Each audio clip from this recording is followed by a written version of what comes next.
All right, guys, welcome back. Chapter 2 of Furiously Happy by Jenny Lawson. This one is entitled, I Found a Kindred Soul, and He Has a Very Healthy Coat. Here we go. A few weeks ago, I was at the pharmacy picking up my meds, and I was staring into the drive-through window thinking about how awesome it is we live in a world where you can pick up drugs in a drive-through. And that's when I noticed something strange next to the pharmacist's register.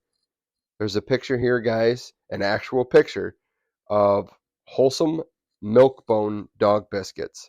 And below the picture it says, yes, those are dog biscuits. Continuing on.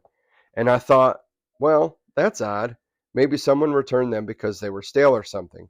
And then I thought it was even odder that someone could realize dog biscuits had gone stale, because dogs aren't usually very good at not eating cookies, even if they're fairly shitty.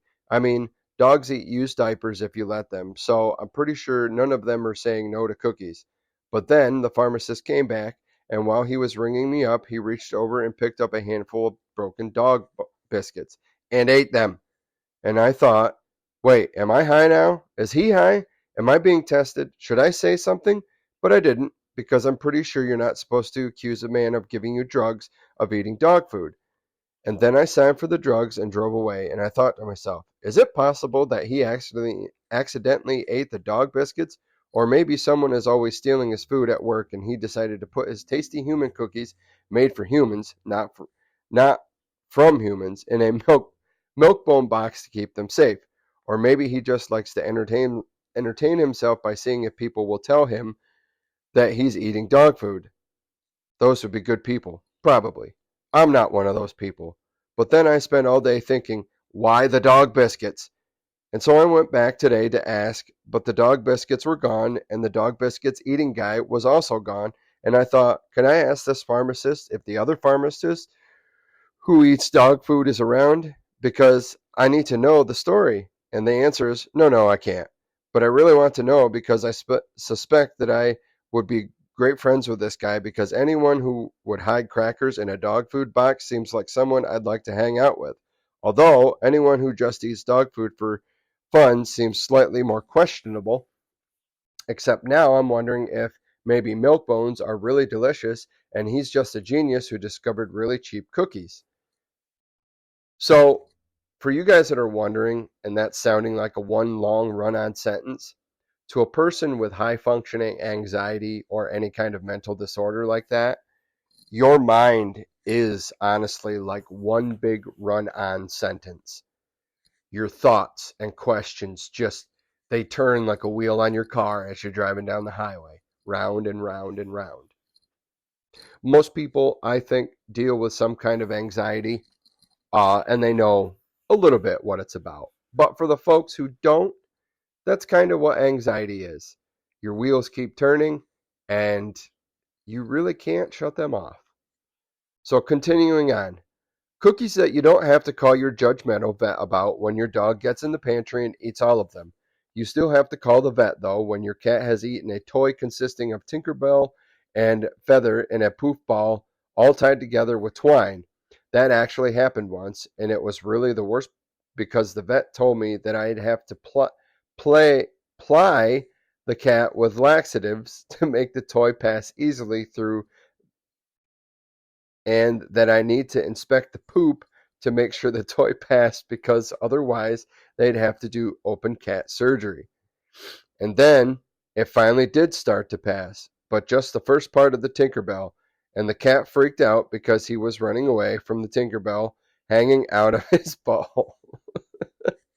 And I called the vet. He said to definitely not pull on the twine because it could pull out his intestines, which would be the grossest pinata ever.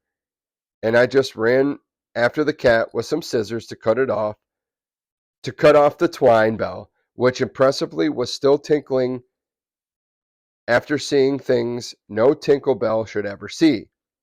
That was a tongue twister for me. Sorry, guys. Probably the cat was running away because of the Tinkerbell, and because I was chasing it with scissors, screaming, "Let me help you!" Even if I was good friends with the dog food eating pharmacist, I would have called him to tell him about the Tinkerbell issue, because he'd probably appreciate it. but I never found him again because I was worried that if I asked to see the dog food eating pharmacist, the other pharmacist would stop giving me drugs. This feels a bit discriminatory, but I can't explain exactly why. That's the end of chapter 2, folks. Very short chapters. I like it. But this is a rather long book. Let me see how many pages are in this book here.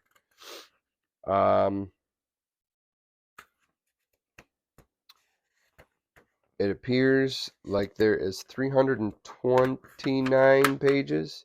Yeah, 329 pages. And that is the end of chapter 2. So I hope you guys enjoyed that one. And again, guys, no outdoor videos this week, no trail, no camping.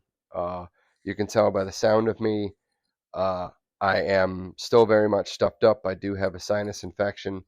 They have given me, my doctor has given me amoxicillin to clear up this congestion and stuff. So I do apologize about the nasaliness once again. But this just is how it is. So I hope you guys enjoyed that chapter. Stay with me. You've already heard how funny it can get. Hopefully you will stick around and hear more.